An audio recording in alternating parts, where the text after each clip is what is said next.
ස්තුතියි ජේසුස් වහන්සේ. ප්‍රශංසා වේවා ජේසුස් වහන්සේ.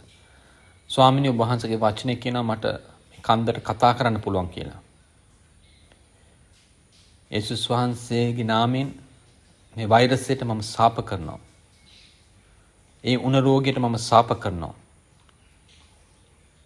ඒ කැස්සට මම සාප කරනවා. සෑම රෝගයකටම යේසුස් වහන්සේගේ නාමයෙන් මම සාප කරනවා.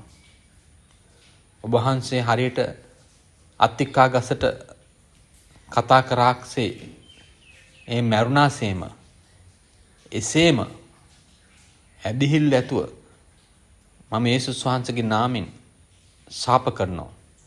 මේ යක්ෂයාගේ ක්‍රියාව සහ මුලින්ම මැරෙන්න අවශ්‍යයි යේසුස් වහන්සේගේ නාමයෙන්.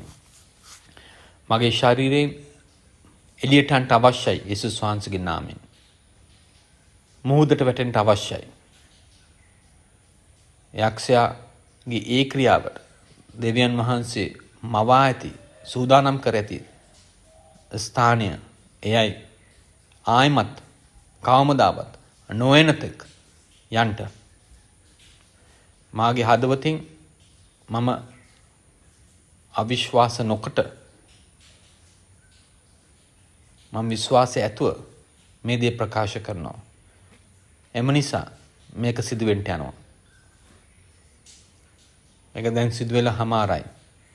මම කතා කරන කොයිම දෙයක් නමුත් මට ඉෂ්ට වෙන්න යනවා. මෙයයි මගේ ඇදහිල්ලේ ප්‍රකාශනය.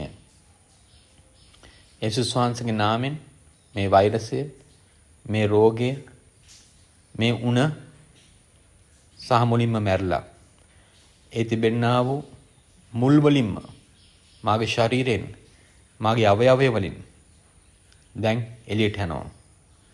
දැන් මාගේ අවයවයන් දෙවියන් වහන්සේම වාකාරයෙන්ම සම්පූර්ණයෙන්ම ක්‍රියා කරනවා. ඒව නැවතත් පුනර්ජීවනයේදී ඇත යේසුස් වහන්සේගේ නාමයෙන්. මට දීර්ඝ ආයුෂද නිරෝගීමත් ශරීරයක්ද ආලේපයද ආත්මෙන් පූර්ණ ජීවිතයක්ද මට ලැබී තිබේ. මරණය ඔබට මා කෙරේ බලයක් නැත. යේසුස් වහන්සේගේ නාමයෙන් මම ඔබට සාප කරනවා. මම දැන් සහ මුලින්ම සුවය ලබා ගන්නවා. සම්පූර්ණත්වය ලබා ගන්නවා. යේසුස් ක්‍රිස්තුස් වහන්සේගේ නාමයෙන්. ආමේන් ආමේන් ආමේන්.